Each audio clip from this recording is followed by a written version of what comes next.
الحمد لله العلي الكبير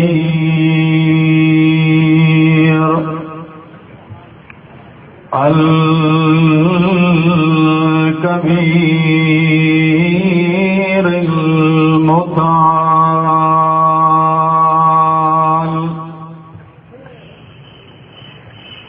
الحمد لله الذي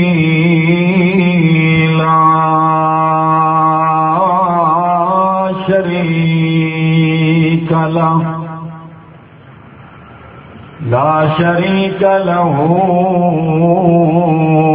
في الذات والصفات،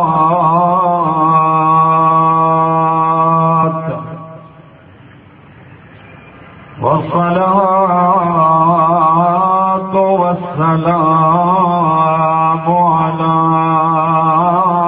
من أرسل بالبراهين والبينات،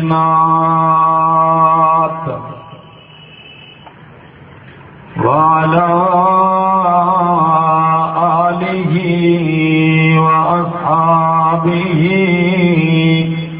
وأهل بيته الطيبين الطاهرات. أما بعد، فأعوذ بالله من الشيطان الرجيم. بسم الله الرحمن الرحيم. وما أرسلناك إلا رحمة للعالمين.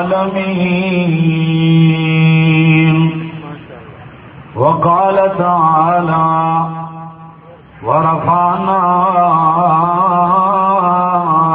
لك ذكرك. وقال تعالى: إنا أرسلناك شاهدا ومبشرا ونذيرا وداعيا إلى الله بإذنه وسراجا منيرا. وقال النبي صلى الله تعالى عليه وسلم: لا يؤمن أحدكم حتى أكون أحب إليه من والده وولده والناس أجمعين. وقال النبي صلى الله تعالى عليه وسلم: لا يؤمن أحدكم حتى يكون هواه طبعا لما جئت به. وقال النبي صلى الله تعالى عليه وسلم: أنا سيد ولد آدم يوم القيامة ولا فخر لي. وقال النبي صلى الله تعالى عليه وسلم: آدم ومن دونه تحت لوائي يوم القيامة. سبحان ربك رب العزة عما يصفون، وسلام على المرسلين، والحمد لله رب العالمين.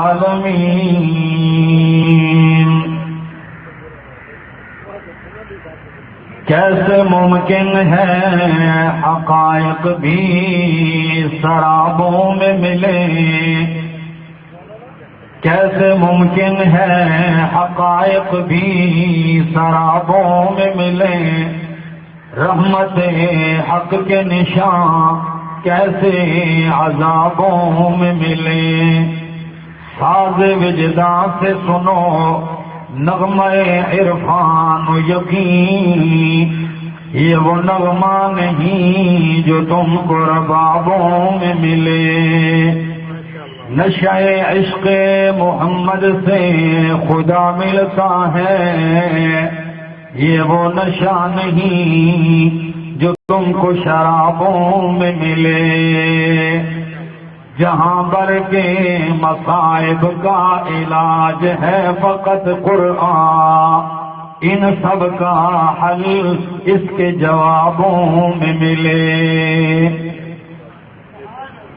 انتہائی قابل عزت، قابل احترام علماء کرام اور دور اور نزدیک سے آئے ہوئے غیور مسلمان اور سنی نوجوانوں، بزرگوں، بھائیوں، السلام علیکم۔ بیانات تو ہونے ہیں اکابرین کے، جن کے بیانات سننے کے لیے میرے سمیت آپ سب اکٹھے ہوئے ہیں،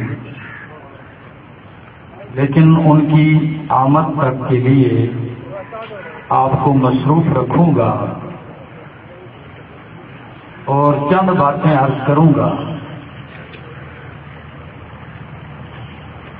عنوان میرا ہے فضیلت مصطفیٰ صلی اللہ تعالی علیہ وسلم۔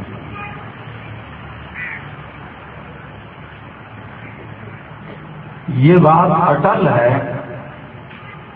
اور حقیقت ہے کہ اللہ نے تمام مخلوقات میں انبیاء کو افضل ترین قرار دیا ہے، اور پھر انبیاء میں رب ذوالجلال نے امام الانبیاء محمد الرسول اللہ صلی اللہ تعالی علیہ وسلم کو تمام انبیاء پر فضیلت دی۔ قرآن مقدس اس حقیقت کو بیان کرتے ہوئے یوں گویا ہوتا ہے، تلک الرسل فضلنا بعضهم علی بعض، یہ رسولوں کی جماعت ہے، ہم نے بعض کو بعض پر فضیلت دی ہے۔ اب بعض کو بعض پر فضیلت دی ہے، اور ہمارا ایمان ہے اور عقیدہ ہے کہ امام الانبیاء کو تمام نبیوں پر فضیلت ہے، بلکہ تمام عالمین پر فضیلت ہے۔ تفسیر اللباب کے اندر علامہ ابن عادل رحمہ اللہ نے ایک بڑی عجیب بات چھیڑی ہے، اسی آیت کے ذیل میں وہ فرماتے ہیں کہ امام الانبیاء تمام کائنات سے اور جو کچھ کائنات میں ہے اور جو کچھ اس سے باہر ہے، عالمین پر اللہ نے ان کو فضیلت دی ہے، وہ افضل ہے۔ دلیل دیتے ہیں یہ آیت پیش کرتے ہوئے کہ وما ارسلناک الا رحمۃ للعالمین، کہ میرے پیغمبر میں نے آپ کو تمام عالمین کے لیے رحمت بنا کر بھیجا ہے۔ تو ان کا استدلال ہے، جب نبی تمام عالم کے لیے رحمت، عالمین کے لیے رحمت ہے، تو عالمین سے افضل ہوئے، تبھی تو عالم کے لیے رحمت ہوئے۔ اور یہ رحمت ایسی نہیں، امام الانبیاء دنیا میں کافروں کے لیے بھی رحمت ہے کہ آپ کا وجود مبارک وہ کافروں کے لیے بھی عذاب سے ماننے اور رکاوٹ ہے۔ کیسے؟ سب سے بڑا دشمن پیغمبر، سب سے بڑا گستاخ پیغمبر ابو جہل ہے، لیکن آتا ہے بیت اللہ کے اندر، غلاف کعبہ سے چمٹتا ہے اور ایک عجیب دعا مانگتا ہے۔ قرآن مقدس نے اس کی دعا بھی نقل کی ہے۔ وہ آگے کیا کہتا ہے؟ کہتا ہے اللہم ان کان ھذا ھو الحق من عندک فامطر علینا حجارة من السماء أو ائتنا بعذاب أليم۔ اے اللہ اگر یہ تیرا نبی حق ہے تو پھر ہم پہ آسمان سے پتھر برسا یا کوئی دردناک عذاب لے آ۔ آپ بھی حیران ہوں گے کہ یہ بدبخت بڑی عجیب دعا مانگ رہا ہے۔ یہ نہیں کہتا کہ اللہ اگر یہ تیرا نبی حق ہے تو مجھے ماننے کی توفیق دے، اگر تیرا نبی حق ہے تو مجھے غلامی کی توفیق دے، بلکہ الٹی دعا کرتا ہے، کہتا ہے اگر اللہ یہ تیرا نبی حق ہے تو فَأَمْطِرْ عَلَيْنَا حِجَارَةً مِّنَ السَّمَاءِ، پھر ہم پہ آسمان سے پتھر برسا، پھر عذاب علیم لے آ۔ تو آپ سے پوچھتا ہوں مسلمانوں یہ بتائیے آپ نبی کو حق مانتے ہیں کہ نہیں؟ جو مانتے ہیں بولو نبی حق ہے کہ نہیں؟ زور سے بولو نبی حق ہے۔ تو پھر ذہن میں سوال آتا ہے کہ ربا تیرا نبی تو حق ہے، تیرا نبی تو سچ ہے، اور یہ بدبخت کہتا ہے کہ تیرا نبی حق ہے تو پتھر برسا عذاب لے آ۔ پھر تو عذاب آنا چاہیے تھا اس میں، لیکن جواب تو سنیے میرے رب کا۔ رب کائنات نے عجیب جواب دیا، فرمایا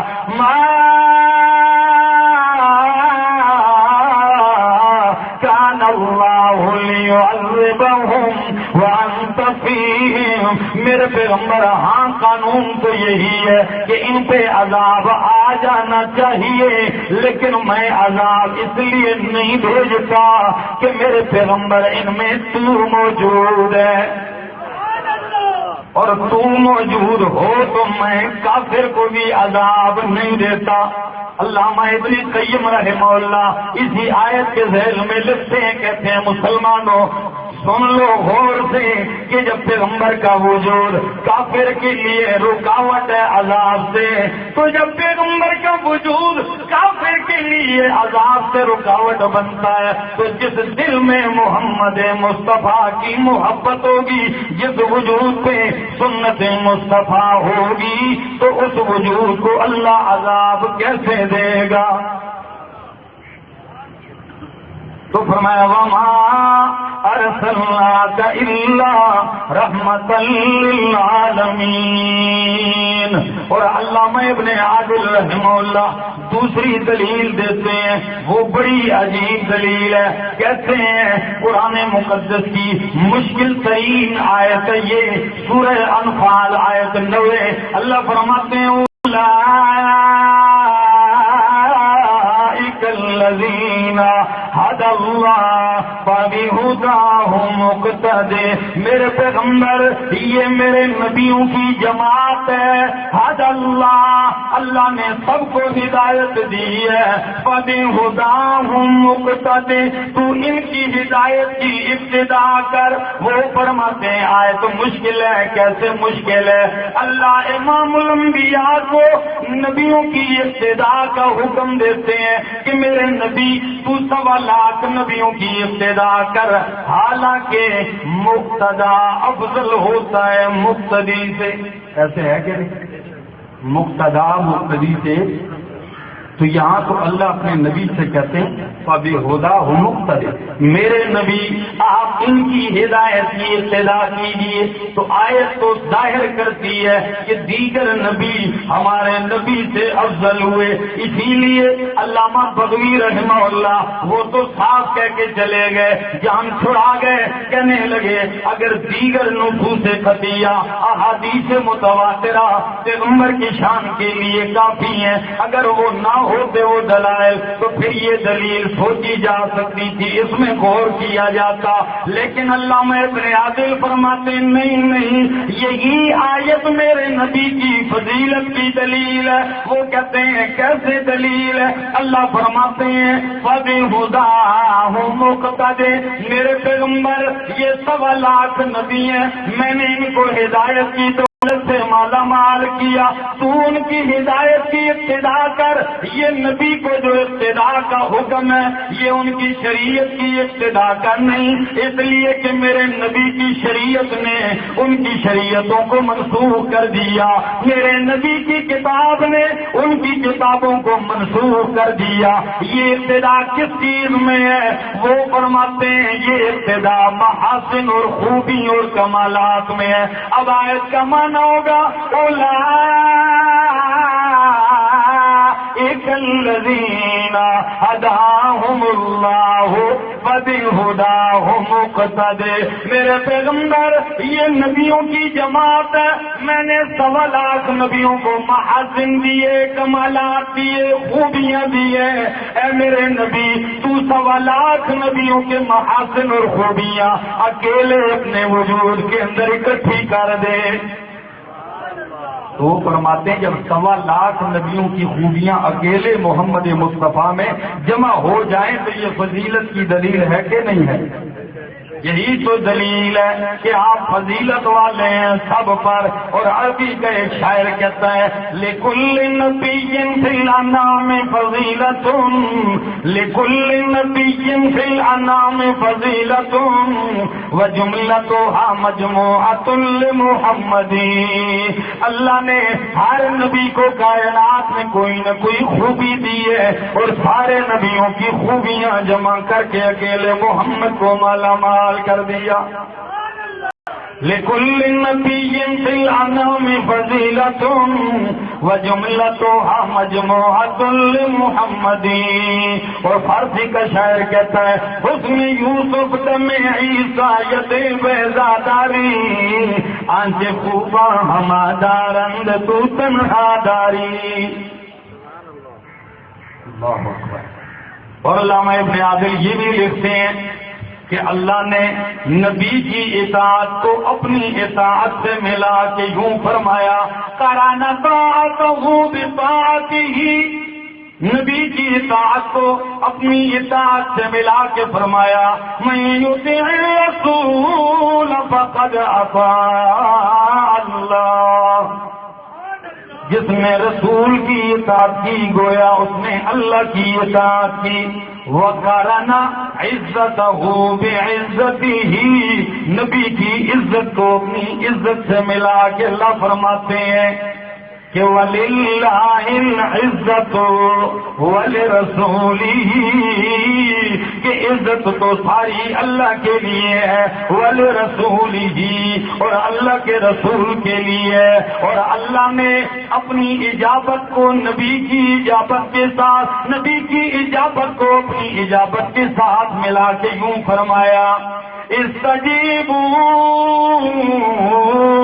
للہ وللرسول اذا دعاکم، استجیبوا للہ، حکم مانو اللہ کا اور اس کے رسول کا، اور نبی کی بیعت کو اپنی بیعت سے ملا کے یوں فرمایا ان الذین یبایعونک انما یبایعون اللہ، جو آپ کے ہاتھ پر بیعت کرتے ہیں یوں سمجھو کہ ان کی بیعت اللہ کے ساتھ ہو گئی ہے۔ یہ آپ کی فضیلت کی دلیلیں ہیں، یہ آپ کی فضیلت کے دلائل ہیں۔ اور یہی نہیں کہ ہم ہی قائل ہیں، ساری کائنات کو اللہ نے نبی کی تعریف پہ لگا دیا، فرمایا وَرَفَعْنَا لَكَ ذِكْرَكَ، میں نے آپ کا ذکر بلند کر دیا، آپ کا تذکرہ بلند کر دیا۔ ذکرت حیث ذکرت، ذکرت حیث ذکرت، جہاں جہاں میرا ذکر ہوگا وہاں وہاں تیرا ذکر ہوگا۔ میں نے آپ کا تذکرہ نبیوں کی زبان سے کہلوانا شروع کر دیا، ابراہیم خلیل اللہ کی دعاؤں میں آپ کا تذکرہ، عیسیٰ علیہ السلام کی بشارتوں میں آپ کا تذکرہ، موسیٰ کلیم اللہ کی تقریروں میں آپ کا تذکرہ، عربی کا شاعر کہتا ہے اور کیا ہی کمال کر کے کہتا ہے بشارت عیسیٰ و وعظ الکلیم، بشارت عیسیٰ و وعظ الکلیم، دعاء ابراہیم عند الحتیم۔ اللہ نے نبیوں کی زبان پر آپ کا تذکرہ جاری کر دیا، اور یہ نہیں کہ نبی کر رہے ہیں ہم کر رہے ہیں، ہم تو مانتے ہیں نبی کو، دشمن کو بھی اللہ نے گویا کر دیا، والفضل ما شہدت بہ الاعداء، دشمن بھی میرے نبی کی فضیلت کے قائل ہیں، ہاں آپ کی شان سے وہ بھی قائل ہیں۔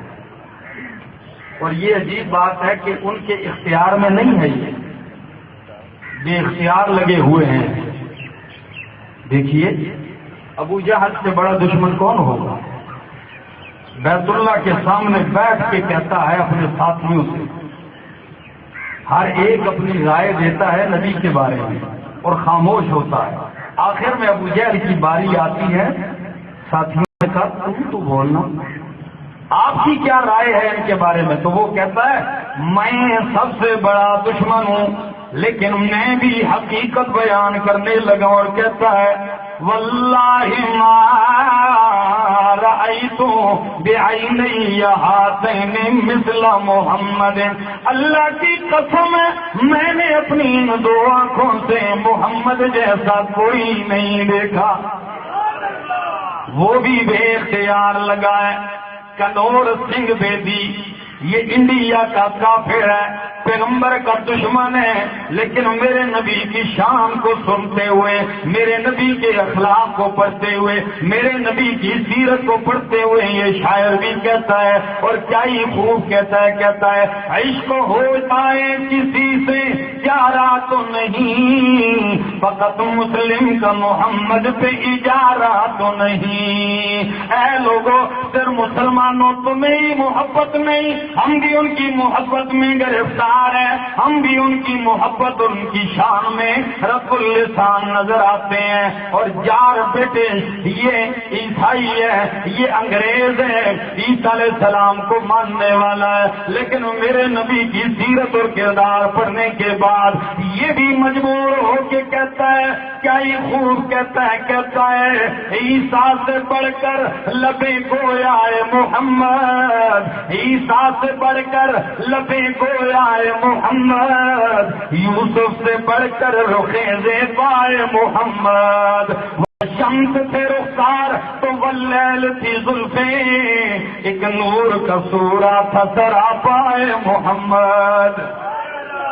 کافر لگائے، انگریز لگائے، ہندو لگائے، کل کا پرشاد بھی کافر ہے، غیر مسلم ہے، وہ بھی میرے نبی کی شان میں گویا ہے، اور عجیب جملہ لکھتا ہے، عجیب شعر کہتا ہے کائنات کے لوگوں کوئی چاند کو سورج کو پہ میرے ہاتھوں پہ لا دے، چاند کو سورج کو کوئی ہاتھوں پہ میرے لا دے، کونین کی دولت کو میرے دامن میں چھپا دے، پھر کال کا پرشاد سے پوچھے کہ وہ کیا لے، نالین محمد کو وہ آنکھوں سے لگا لے۔ یہ کیا ہے؟ یہ کمالات اللہ نے اپنے نبی کے اندر رکھے ہیں، خوبیاں رکھی ہیں، اسی لیے تو علامہ بوصیری کہتا ہے فاق النبیین فی خلق و فی خلق، فاق النبیین فی خلق و فی خلق، ولم یدانوہ فی علم ولا کرم، منزہ عن شریک فی محاسنہ، فجوہر الحسن فی غیر منقسم، ومبلغ العلم فيه أنه بشر وأنه خير خلق الله كلهم۔ حضرت جابر رضی اللہ تعالی عنہ صحابی رسول ہیں اور شاعر بھی ہیں۔ ایک یہودی آ کے ملتا ہے تنہائی میں ان سے، مدینہ منورہ کے اندر، کہتا ہے جابر ہم نے بڑی کوشش کی ہے کہ آپ کے نبی میں کوئی عیب، کوئی نقص، کوئی کمی تلاش کریں، لیکن ہمیں نظر کوئی نہیں آئی. آپ ان کی خلوتوں اور جلوتوں میں ان کے ساتھی ہیں، سفر اور حضر میں ان کے ساتھ ہوتے ہیں. تو ہم آپ سے درخواست کرتے ہیں کہ اگر آپ کو کوئی عیب اور کوئی نقص نظر آیا ہو تو ہمیں بتا دیجیے. حضرت جابر رضی اللہ تعالیٰ عنہ کہنے لگے یار ہمیں بھی کوئی عیب نظر نہیں آیا مگر ایک کمی ہے، ایک عیب مجھے نظر آیا ہے. بڑا خوش ہوا یہودی، کہنے لگے جلدی بتائیے. سوچ اس کی تھی کہ ایک یہ بتائیں گے سو ہم اپنی طرف سے لگا لیں گے کچھ. حضرت جابر کہنے لگے ایسے کب بتاتا، پہلے جاؤ اپنے پورے جتھے کو بلا کے لے آؤ. ہو گیا. نعرہ تکبیر، نعرہ تکبیر، سر بکف سر بلند، سر بکف سر بلند. حضرت العلامہ عطا اللہ بندیالوی، نعرہ تکبیر.